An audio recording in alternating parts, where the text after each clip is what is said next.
วิธีเรียนพิมพ์เอกสารสำหรับ ผู้เริ่มต้นใหม่เนาะก่อนอื่นให้เราเข้าไปที่ Microsoft Word ที่อยู่หน้าจอของคอมพิวเตอร์ของท่านเนาะให้ผู้ท่านสอบเบิ่งมีคำว่า Word เนาะเป็นรูปลักษณะนี้เนาะกดเข้าดับเบิลคลิกกดคลิก2เทื่อไว้เพื่อเข้าไปโปรแกรม แล้วเข้าไปที่ blank document หรือว่าเอกสารว่างเปล่าเพื่อเราจะมาเรียนวิธีพิมพ์เอกสารสำหรับผู้เริ่มต้นเนาะหรือว่าผู้บ่ฮู้แท้ๆเอาเฮ็ดตามเลยเด้อกดเข้าไปเนาะมาหน้านี้เนาะก่อนอื่นให้เราไปเลือกภาษาที่อยู่แจมุมเบื้องขวาเบื้องลุ่มนี่เนาะที่เป็นไอคอนแบบนี้นะหรือ English นี่เรากดเข้าไปแล้วก็เลือกเป็นภาษาลาวหลังจากนั้นเรามาเลือกฟอนต์อยู่บอนนี้เนาะเราจะนำใส่ฟอนต์เท็กซ์ลาดนี่ก็ได้เนาะเลือกขนาดตัวอักษรก็อยู่มอกันนี้เนาะเราใส่ขนาด12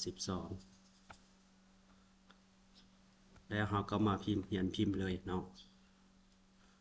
เฮ็ดตามไปเด้อเราเบิ่งแปลนพิมพ์แล้วเราก็เอามือกดใส่เนาะพิมพ์สาธา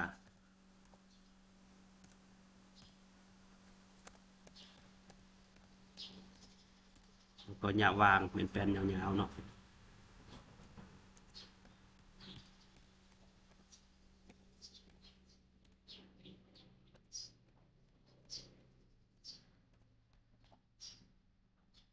ลงแถวแมนเรากด enter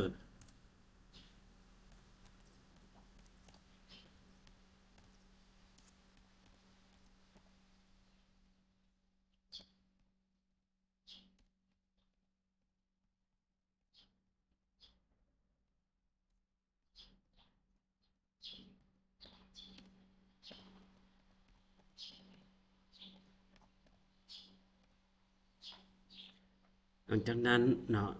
เราได้ข้อความจำนวนหนึ่งแล้วเราอยากจัดให้ไปอยู่เครื่องกลางเนาะย้อนว่าพิมพ์สาธาเนี่ยเป็นจะเอาไว้เครื่องกลางก่อนอื่นเราก็หาสีเนาะโดยการกดเมาส์ค้างไว้แล้วลากแล้วไปที่เครื่องไม้ตัวนี้เนาะตัวนี้ถ้าเป็นตัวนี้มันจะพิมพ์อยู่เบื้องซ้ายเข้าไปเนาะถ้าเอาเครื่องไม้นี้มันจะพิมพ์เครื่องกลางออกก็คือจัดเอกสารให้อยู่เครื่องกลางกดเข้าไปบ้านหนึ่งเอกสารอยู่ตรงนี้หลังจากนั้นเราก็เคาะเมาส์หรือว่ากดเมาส์บ้านหนึ่งแล้วก็กด enter ในลักษณะนี้นะเมื่อเวลาเราพิมพ์ไปเอกสารมันจะพิมพ์จากเครื่องกลางออกเพื่อให้มันพิมพ์แต่เบื้องซ้ายเข้าไปให้เรากดรูปนี้แล้วก็ลองพิมพ์เบิ่งนี่แขวน enter กด enter เมืองบ้านเอาสำหรับผู้ที่เรียนที่ใหม่ๆเนาะข้าพเจ้าก็จะแนะนำประมาณนี้ถ้าผู้ที่เป็นแล้วก็บ่ว่ากันเนาะพบกันวิดีโอต่อไปเนาะ